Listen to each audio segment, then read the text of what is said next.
கடைசி கால செய்தி என்ன? நீங்கள் பிதாவை எங்கும் தொழுது கொள்ள முடியும். அப்ப அருமையான சகோதரர் மோகன்சி அவர்களே, அருமையான பால் தினகரன் அவர்களே, அருமையான ஆலன் பால் அவர்களே, இன்னும் பெரிய ஸ்தாபன தலைவர்களாய் இருக்கின்ற டி மோகன் அவர்களே, இன்னும் பெரிய பெரிய பதவியிலே இருக்கிற பிஷப்புகளே, ரெவரண்டுகளே, போதக பிதாக்களே, நீங்கள் உங்கள் ஜனங்களை இந்த சமாரிய ஸ்திரீ சொல்லுகிறதை போல பிதாவை எங்கும் தொழுது கொள்ளும் காலம் வந்திருக்கிறது என்று இயேசு சொல்லும் போது சமாரிய ஸ்திரீ அடிமைப்பட்டு தொழுது கொண்டதை போல இன்றும் கிறிஸ்தவர்களாய் இருக்கின்ற விசுவாசிகளாய் இருக்கிறவர்களை சபை என்கிற கட்டிடத்துக்குள்ளே பூட்டி வைத்து அடிமையாக்கி கொண்டிருந்தீர்கள் என்றால் ஆண்டவர் இந்நாளிலே உங்களை எச்சரிக்கின்றார். பிதாவை எங்கும் தொழுது கொள்ளும் காலம் இதுதான் என்று சொல்லி அவர்களை உங்களுடைய கூடாரத்திலிருந்து சொந்த வீட்டிலே ஆராதிக்கலாம், வேலை செய்கிற இடத்துல ஆராதிக்கலாம், நடந்து போகும்போது ஆராதிக்கலாம், பயணப்பட்டு ஒரு ஊரிலிருந்து இன்னொரு ஊருக்கு போகும்போது என்ன செய்யலாம்? ஆராதிக்கலாம், படுக்கும்போது என்ன செய்யலாம்? ஆண்டவரை ஆராதிக்கலாம், முழிச்சிருக்கும் போது என்ன செய்யலாம்? ஆண்டவரை ஆராதிக்கலாம், சாப்பிடும் போது என்ன செய்யலாம்? ஆராதிக்கலாம். இப்படி எங்க இருக்கும் போதும் சரி கடவுளை ஆராதிக்க முடியும். அப்ப கண்கள் குருடாக்கப்பட்டிருக்கிறது. யாருக்கு என்று கேட்டால் ஊழியர்களுக்கு. ஒருவேளை அவர்களுக்கு இந்த வார்த்தை தெரிந்திருந்தாலும் அவர்கள் கள்ளர்களாக, கொலை பாதகர்களாக, ரிலிஜியஸ் எக்ஸ்ப்ளாய்டேஷன் என்று சொல்லப்படுகிற மத சுரண்டலுக்குள்ளே அடிமைப்பட்டிருக்கிறவர்களாக வேதம் இன்று நமக்கு ஒரு நிதானத்தை தருகிறது. அப்ப நாம இந்த ஞானத்தை அடைந்து விட்டால் அப்படிப்பட்ட அடிமையின் கூடாரத்திலிருந்து நாம் வெளியேறலாம். அப்ப மோகன்சி ஐயா நடத்துற ஊழியம், அந்த கூடாரம் சபை யாருக்கு என்று கேட்டால் இயேசுவை அறியாத ஜனங்களுக்காக தேவன் ஏற்படுத்தி வைத்திருக்கின்றார்.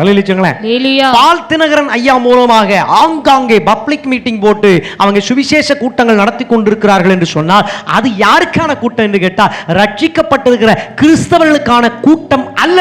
அது யாருக்கானது?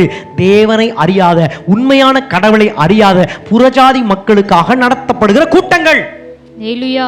இன்னும் பெரிய பதவியிலே பொறுப்புகளிலே இருந்து கொண்டிருக்கின்ற பிஷப்புகள், ரெவரண்டுகள், சுவிசேஷகர்கள், தீர்க்கதரிசிகள், பாஸ்டர்கள் மூலமாக நடத்தப்படுகிற எல்லா கூட்டங்களும் யாருக்காக நடக்கிறது என்று கேட்டால் அந்த கூட்டங்கள் எல்லாமே ரட்சிக்கப்படாமல் ஆண்டவரை அறியாமல் இருக்கிறவர்களுக்காக நடத்தப்பட்டு கொண்டிருக்கிறது. நான் சொல்றேன், ஒரு 10,000 பேர் இயேசு விடுவிக்கிறார் ஊழியத்தில் சனிக்கிழமை தோறும் நடக்கிற ஆராதனைக்கு போறாங்கன்னு வச்சுக்கிறோம். போகிற எல்லா மக்களும் விடுதலை பெற முடியாது. யாரு தேவனை அறியாம வந்து தேவனை அறிஞ்சுக்கிறாங்களோ அவங்களுக்கு அங்கே அற்புதம் நடக்கும். தேவன் யார் என்று அறிந்து, சத்தியம் என்னவென்று அறிந்து கூமுட்டையா போய் மூட நம்பிக்கைகளை உளுந்திருக்கிற அவங்களுக்கு இயேசு விடுவிக்கிறார் ஊழியத்துக்கு எத்தனை காசு கோடி கோடியா செலவழிச்சு போனாலும் அவங்களுக்கு எந்த அற்புதம் என்ன செய்யாது? நடக்கவே நடக்காது. அதே மாதிரி தான் இயேசு அழைக்கிறார் ஊழியங்களுக்கு பணத்தை செலவழிச்சு போகிற எல்லா கிறிஸ்தவங்களுக்கும் அற்புதம் அதிசயம் நடக்கவே நடக்காது. சும்மா மன திருப்திக்கு வேணா போயிட்டு வரலாம். எத்தனை பேர் என்கிட்ட சொல்றாங்க, காசுதாயா செலவு, வெட்டி செலவியா, என் மனைவி சொன்னபடியே கேட்க மாட்டா, நானே கஷ்டத்தில் இருக்கிறேன், நானே கடனில் இருக்கிறேன், வம்புக்கு என்னை இழுத்துட்டு போயிடுறா, வேலை இல்லை, வருமானம் இல்லை, ரொம்ப கஷ்டப்படுறேன், என் பிள்ளைகளும் நாங்கள் எல்லாருமே என்ன செய்யறோம்? கஷ்டப்படுறோம் அப்படின்னு சொல்லுகிற எத்தனையோ பேருடைய சாட்சியை நான் காது கொடுத்து கேட்டிருக்கிறேன். அப்படின்னா என்னையா? மூட நம்பிக்கைக்குள்ளே மூழ்கி இருக்கிறார்கள்.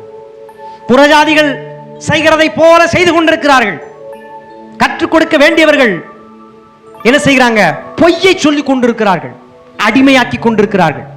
ஆண்டவர் சொன்னார், மனுஷருக்கு அடிமையாகாது இருங்கள் என்று சொல்லுகிறார். கர்த்தருக்கு கீழ்ப்படியுங்கள் என்று சொல்லுகிறார். கர்த்தருக்கு கீழ்ப்படிஞ்சா நாம பிசாசை எதிர்த்து நிற்க முடியும். அப்பொழுது பிசாசு நம்மை விட்டு நிச்சயமா ஓடி போவான் என்று எழுதப்பட்டிருக்கிறது. அதனால அந்த சமாரிய ஸ்திரீக்கு இயேசுவானவரே நேரடியாக வந்து சொன்னார், சகோதரியே, ஸ்திரீயே, நீ ஆண்டவரை எங்கனாலும் தொழுது கொள்ளலாம், மலையில தொழுது கொள்ள வேண்டிய அவசியம் இனிமே கிடையாது, சர்ச்சா போய் அலைய வேண்டிய அவசியம் கிடையாது. உன் வீட்டிலே அறையை புட்டி கொண்டு ஆண்டவரை நோக்கி மனசார உண்மையாக ஆவியோடும் உண்மையோடும் கர்த்தரை நீ தொழுது கொண்டால் கர்த்தர் உனக்கு சமீபமாய் இருக்கின்றார். ஹalleluya ஹalleluya சொல்லுங்களேன். ஹalleluya ஹalleluya சொல்லுங்களேன். ஹalleluya ஹalleluya ஹalleluya. ஆமா, அப்ப தம்மை தொழுது கொள்ளுகிறவர்கள் இப்படிப்பட்டவர்களாய் இருக்கும்படி பிதாவானவர் விரும்புகிறார் என்று எழுதப்பட்டிருக்கிறது. ஆமென் சொல்லுங்களேன். ஆமென். யோவான் 4ஆம் அதிகாரம் 23வது வசனத்திலே கடைசி பகுதி வாசிங்கள். ஆண்டவர் என்ன விரும்புகிறார்னு கேட்டீங்கன்னா, அந்த பிதாவாகிய தேவனை ஆவியோடும் உண்மையோடும் என்ன செய்யணும்? தொழுது கொள்ள வேண்டும்.